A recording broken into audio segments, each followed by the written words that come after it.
तो हेलो दोस्तों, आपका स्वागत है हमारे यूट्यूब चैनल स्टडी फैक्ट्स पर। आज हम लोग डिस्कस करने वाले हैं क्लास 10th का जो चैप्टर 5 है, आवर्त वर्गीकरण यानी पीरियोडिक क्लासिफिकेशन ऑफ एलिमेंट्स का क्लासिफिकेशन। ठीक है, अब यहाँ पर सबसे पहला टॉपिक है हमारा तत्वों का वर्गीकरण क्यों आवश्यक था।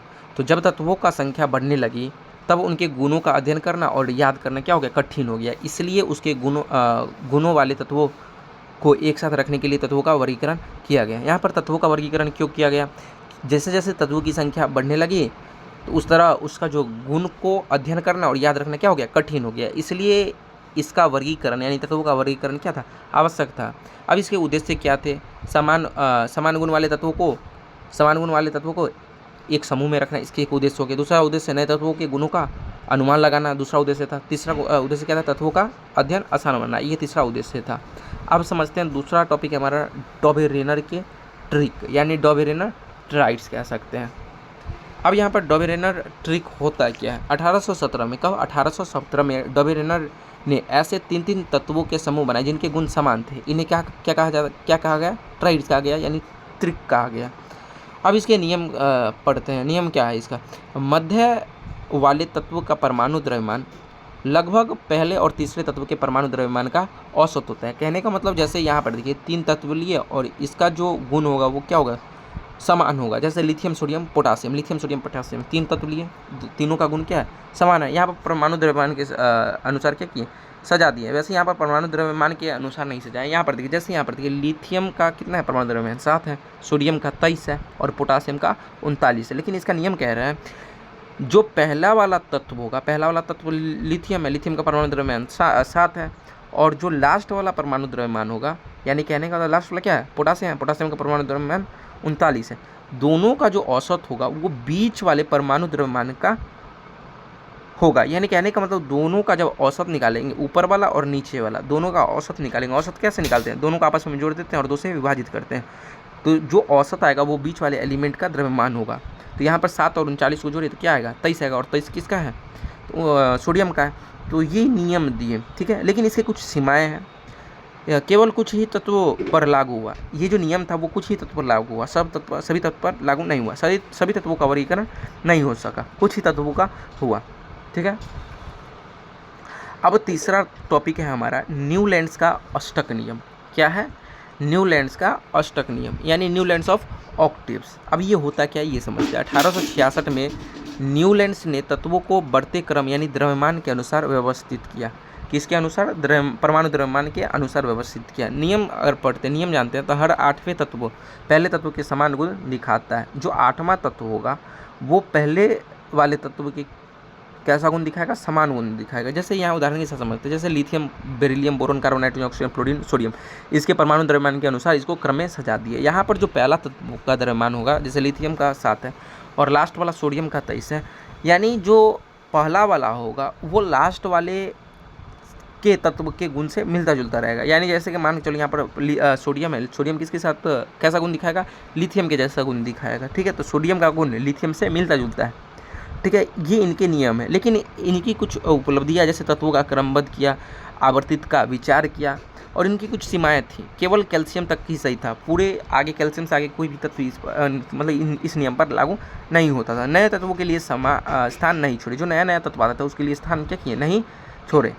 कुछ असमान तत्वों का तत्व एक साथ आ गए, लेकिन कुछ जो असमान तत्व थे वो क्या आ गए, एक साथ आ गए। तो इनकी कुछ सीमाएं हो गई। अब समझते हैं चौथा टॉपिक है हमारा मेंडलीफ का आवर्त नियम यानी मेंडलीफ्स पीरियोडिक लॉ। ये क्या होता है ये समझते हैं। इसकी कुछ विशेषताएं होती है, जैसे तत्वों को बढ़ते परमाणु द्रव्यमान के अनुसार रखा। क्या किए, बढ़ते द्रव्यमान के अनुसार रखा। इसके बाद दूसरा, समान गुण वाले तत्व एक ही समूह में रखे। तीसरा, 8 समूह और 7 आवर्त बनाए, ठीक है। चौथा, नए तत्वों के लिए खाली स्थान छोड़ा। ये तो बढ़िया काम किए। अब यहाँ पर नीचे देख सकते हैं, यहाँ पर मेंडलीफ का जो आवर्त सारणी था कैसे था, यहाँ पर देखिए, यहाँ पर समूह आवर्त जो था वो नीचे की ओर 1 2 3 यानी क्रम में सजा हुआ था। और यहाँ पर भी, यहाँ पर देख सकते हैं रोमन अंक में यहाँ पर लिखा हुआ है 1 2 3 4 5 6 7 8, ये क्रम में सजा दिए, ठीक है। लेकिन 8 समूह और 7 आवर्त में बनाए। कितने आवर्त, तो 7 आवर्त में बनाए। और समूह की बात करें तो 8 समूह में बनाए, ठीक है। और नए तत्व के लिए भी क्या किए, खाली स्थान छोड़ दिए।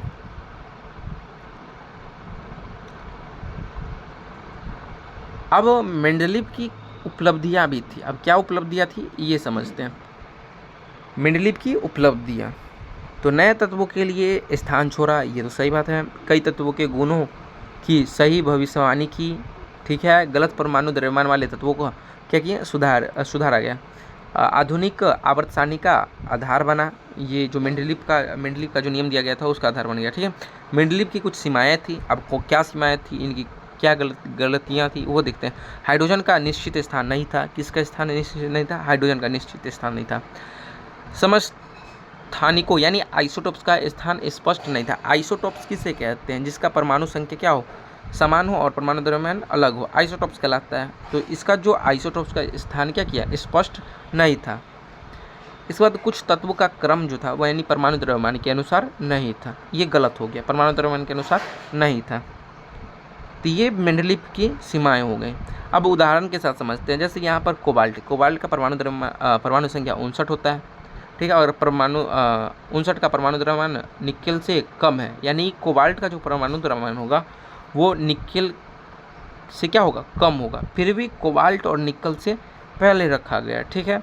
जैसे यहाँ पर देखिए टेलुरियम का 128 होता है और इसका परमाणु द्रव्यमान आयोडीन से अधिक है, फिर भी टेलुरियम आयोडीन से पहले रखा गया। ये उदाहरण हो गया, ठीक है।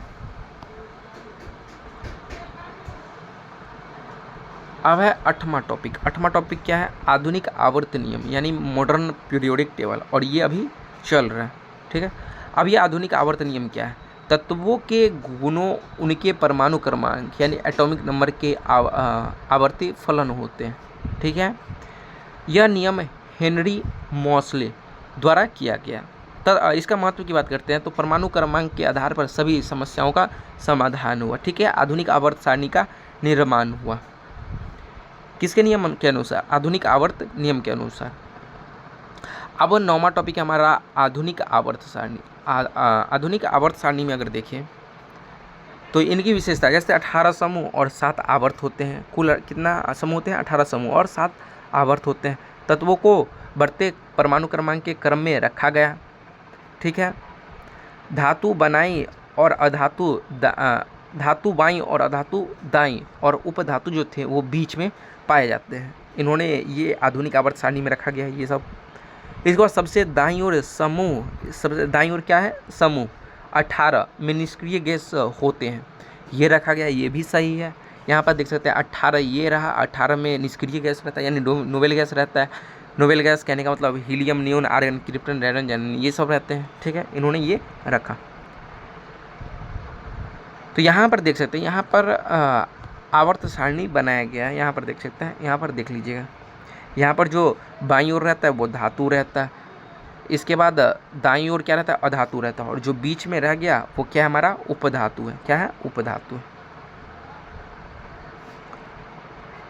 अब बात करते हैं 10वां टॉपिक। 10वां टॉपिक है हमारा आवर्त।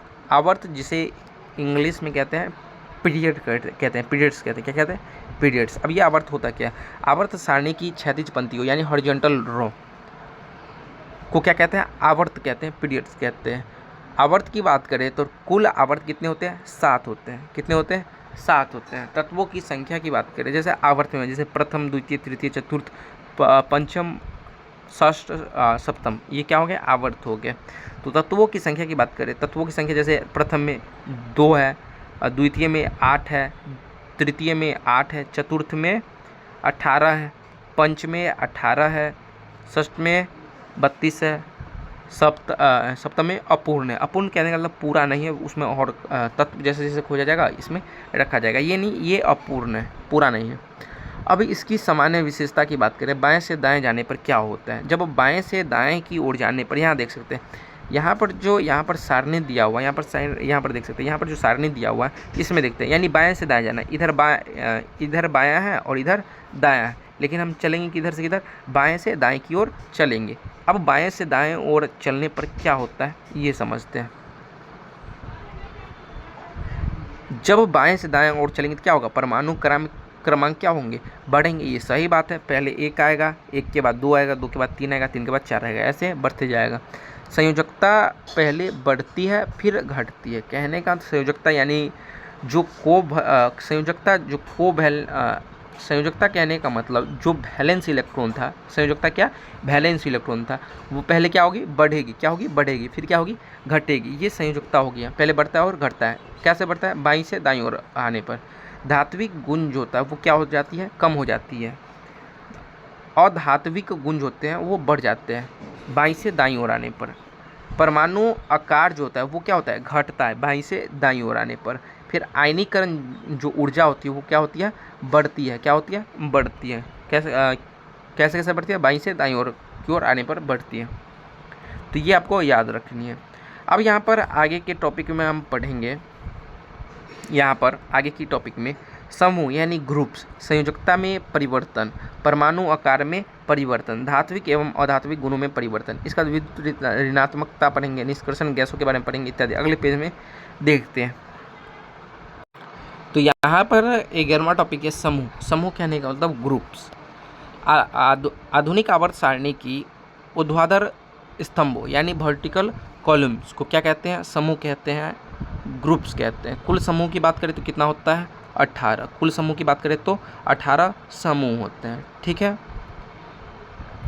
जैसे यहाँ देखिए, समूह 1 को क्या कहते हैं, क्षार धातु कहते हैं, और समूह 8 को क्या कहते हैं, निष्क्रिय गैस कहते हैं।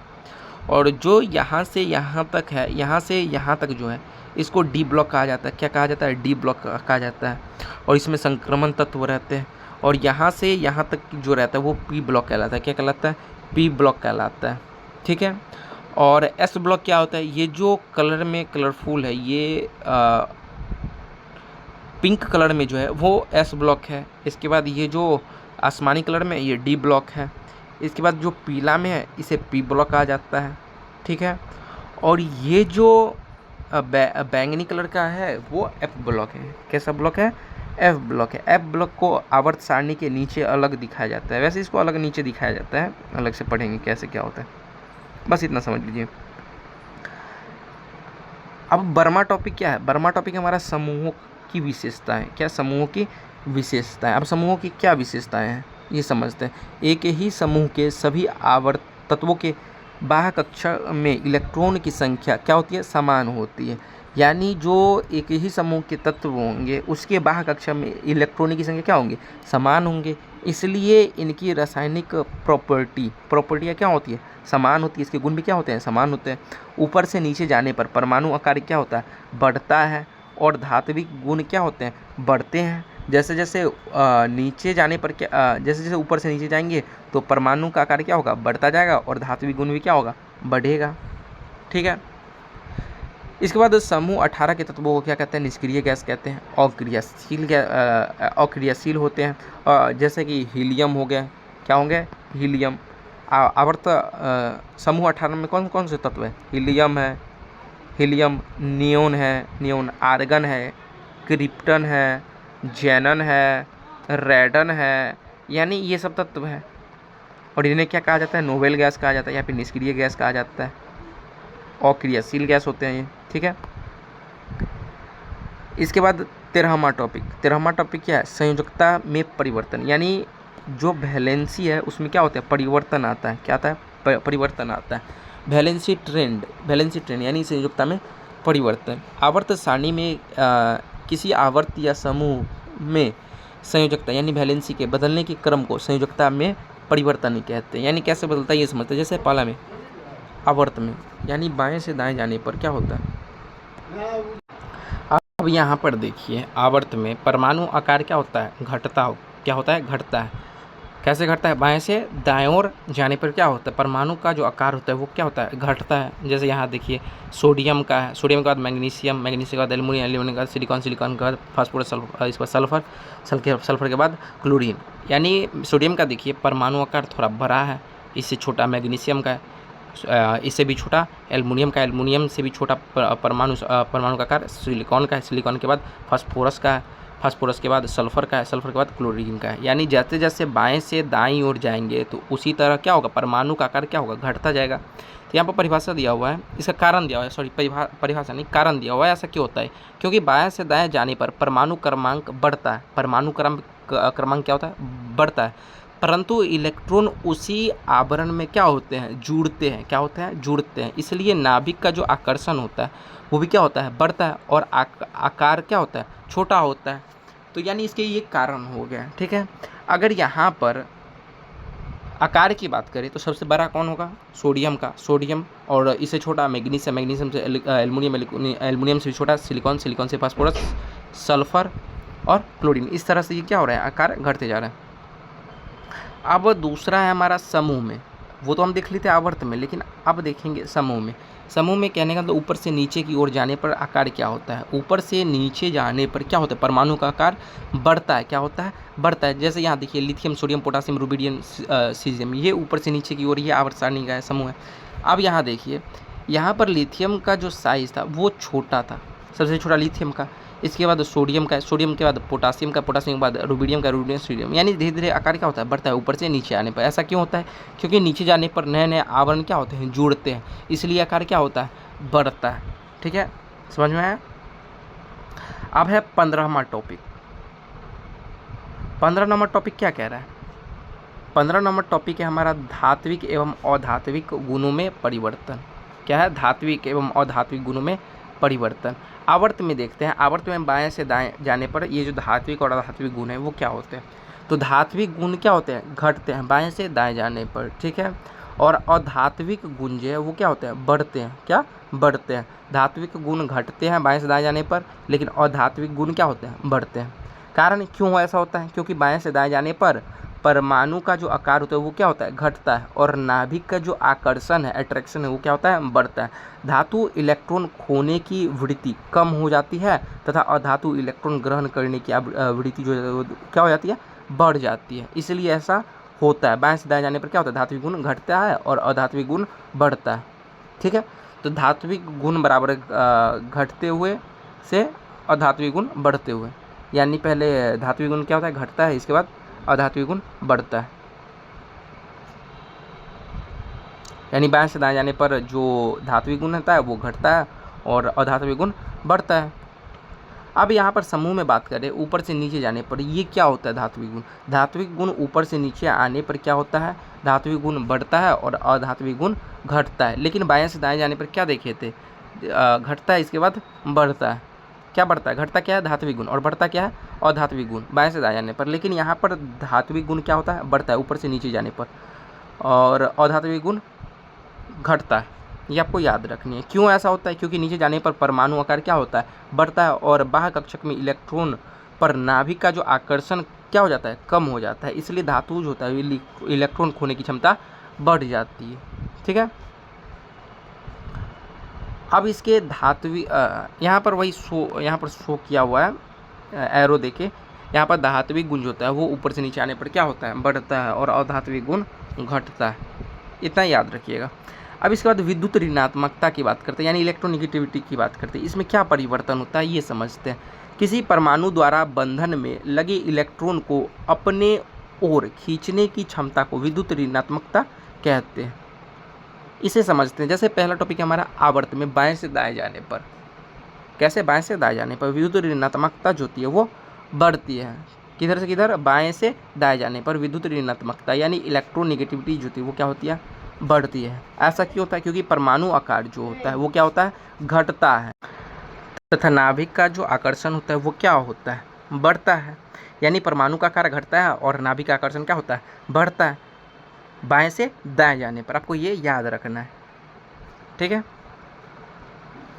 अब देखते हैं समूह में। समूह में क्या होता है, ऊपर से नीचे आने पर क्या होता है वो समझते हैं। ऊपर से नीचे आने पर, ऊपर से नीचे आने पर विद्युत ऋणात्मकता जो होती है वो क्या होती है, घटती है, और परमाणु आकार क्या होता है, बढ़ता है, तथा नाभिक का कारण आकर्षण कम होता है। इसका कारण है विद्युत ऋणात्मकता घटता है। ऐसा क्यों होता है, क्योंकि परमाणु का जो आकार होता है वो बढ़ता है और नाभिक का आकर्षण कम होता है, इसलिए विद्युत ऋणात्मकता जो है वो घटती है। यहाँ पर विद्युत ऋणात्मकता क्यों बढ़ती थी, बाएं से दाएं जाने पर, क्योंकि परमाणु आकार घटता था और नाभिक का आकर्षण बढ़ता था, इसीलिए बाएं से दाएं जाने पर विद्युत ऋणात्मकता क्या होती है, बढ़ती है। और यहाँ पर परमाणु का आकार घटता है तथा नाभिक का आकर्षण बढ़ता है, इसीलिए यहाँ पर विद्युत ऋणात्मकता जो थी वो क्या होती है, घटती है ऊपर से नीचे आने पर। तो यहाँ पर वही लिखा हुआ है, अधिकतम विद्युत ऋणात्मकता फ्लोरीन। वैसे आपको एक श्रेणी याद रखना है, फ्लोरीन ऊपर से नीचे आने पर, फ्लोरीन, क्लोरीन, ब्रोमीन, इसके बाद आयोडीन। यानी ऊपर से नीचे आने पर, जैसे ही ऊपर से नीचे आएंगे तो विद्युत ऋणात्मकता जो होती है वो क्या होती है, घटती है। तो सबसे ज़्यादा विद्युत ऋणात्मकता की बात करें तो फ्लोरीन का है, इसके बाद क्लोरीन का है, इससे भी कम ब्रोमीन का है, ब्रोमीन से भी कम आयोडीन का है। ठीक है, आपको ये याद रखना है। ये आपको यहाँ पर काट लीजिए, ये गलत लिखा हुआ है, वैसे सही लिखा हुआ है, ये पढ़ने की कोई आवश्यकता है नहीं, आपको इतना याद रखना है। Fluorine, chlorine, bromine, iodine. सबसे ज़्यादा विद्युत ऋणात्मकता फ्लोरीन का होता है और सबसे कम किसका होता है, आयोडीन का होता है। और न्यूनतम की बात करें तो न्यूनतम का होता है सीजियम का, न्यूनतम होता है विद्युत ऋणात्मकता। अब हमारा 17वां टॉपिक है निष्क्रिय gas, noble gas. Noble gas के बारे में पहले ही बता चुके हैं। नोबेल गैस जैसे हीलियम हो गया, नियोन हो गया, आर्गन हो गया, क्रिप्टन, जेनन, रेडन, ये क्या होते हैं, नोबेल गैस होते हैं। ठीक है, निष्क्रिय गैस होते हैं। ये समूह 18 में पाए जाते हैं। इसके बाद निष्क्रिय गैस समूह कितना होता है, 18 में रखी जाती है, 18 होता है। इनके बाह्य कक्षा में 8 इलेक्ट्रॉन होते हैं, इसलिए तो नोबेल गैस कहा गया है। हीलियम में कितना होता है, 2 होता है। ठीक है, इसलिए ये अक्रियाशील होती है। इनकी संयोजकता जो होती है वो 0 होती है। इन्हें शून्य समूह में भी इन्हें शून्य समूह भी कहते हैं। क्या कहते हैं, शून्य समूह भी कहते हैं। यानी एक ऑब्जेक्टिव बनेगा यहाँ से, निष्क्रिय गैस को और क्या कहते हैं, शून्य समूह भी कहते हैं। पूरे अध्याय का सार यानी समरी, यानी पूरे अध्याय में हम लोग क्या क्या पढ़े हैं 18 में समझते हैं। तो सबसे पहले समझे हैं तत्वों का वर्गीकरण समझे हैं। इसके बाद समान गुणों के आधार पर समझे हैं। तत्वों का वर्गीकरण किसके आधार पर समझे, समान गुणों के आधार पर समझे हैं। इसके बाद डोबेर्नर का त्रिक समझे हैं। इसके बाद नियम लेंड्स अष्टक नियम दिया, नियम लैंड नहीं, यहाँ पर मिस्टेक हो गया, न्यूलैंड होगा। न्यूलैंड क्या दिया, अष्टक नियम दिए, इसके बारे में समझे हैं। मेंडलीव के बारे में पढ़े हैं, इन्होंने क्या दिए, आवर्त नियम दिया और आधुनिक आवर्त सारणी का आधार रखा। ठीक है, इसके बाद मॉसिस के बारे में पढ़े हैं। मॉसिस क्या क्या आधुनिक आवर्त नियम दिया जो कि परमाणु क्रमांक के आधार पर था। ठीक है, आधुनिक आवर्त सारणी के बारे में पढ़ा। आधुनिक आवर्त सारणी 18 समूह और 7 आवर्त में होते हैं, ये हम लोगों ने जाना। आवर्त और समूह में विभिन्न गुणों में नियतित परिवर्तन पाया जाता है, ये भी हम लोग पढ़ चुके हैं। इसके बाद बोर्ड परीक्षा के लिए क्या महत्वपूर्ण है ये समझते हैं। बोर्ड परीक्षा के लिए गवर्नर के त्रिक के नियम लिखे तथा उदाहरण दीजिए, ये सबसे महत्वपूर्ण यहाँ से क्वेश्चन बनता है। दूसरा क्वेश्चन न्यूलैंड्स के अष्टक नियम के सीमाएं लिखे, ये दूसरा जो सबसे ज़्यादा है। मेंडलीव के आवर्त सारणी की उपलब्धियाँ और सीमाएं लिखिए, ये पूछा जा सकता है। इसके बाद आधुनिक आवर्त नियम लिखिए, ये भी पूछा जा सकता है, ये बहुत ही इंपॉर्टेंट है। आवर्त और समूह में परमाणु आकार, धात्विक गुण, अधात्विक गुण और संयोजकता और विद्युत ऋणात्मकता में परिवर्तन बताइए, ये सबसे इंपॉर्टेंट है, ये भी बहुत इंपॉर्टेंट है। इसके बाद निष्क्रिय गैस की विशेषताएं लिखें, ये भी सबसे इंपॉर्टेंट है, ये भी पूछा जा सकता है। इसके बाद आधुनिक आवर्त सारणी में कुल कितने समूह और आवर्त होते हैं, ये भी आपसे पूछा जा सकता है। Thank you for watching.